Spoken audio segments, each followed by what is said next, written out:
Am I the a-hole for finally telling my parents to find their own place after they moved in for what was supposed to be 2 weeks and turned into 8 months without ever talking about an end date? They lost their apartment last year and asked if they could stay with me while they got back on their feet. I said, of course, family helps family. 2 weeks turned into 2 months, 2 months turned into half a year, and every time I brought up a timeline, my dad would change the subject or my mom would get quiet and look hurt like I'd asked them to sleep on the street. I was paying for groceries, the electric bill nearly doubled, and I hadn't had a single weekend without them in my space since they arrived.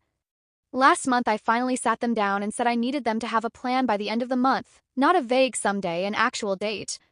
My mom started crying and said she never thought her own child would put her out like trash.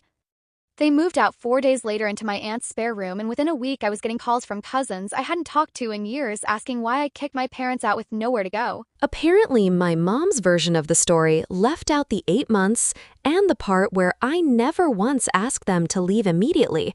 She just told everyone I gave them an ultimatum out of nowhere.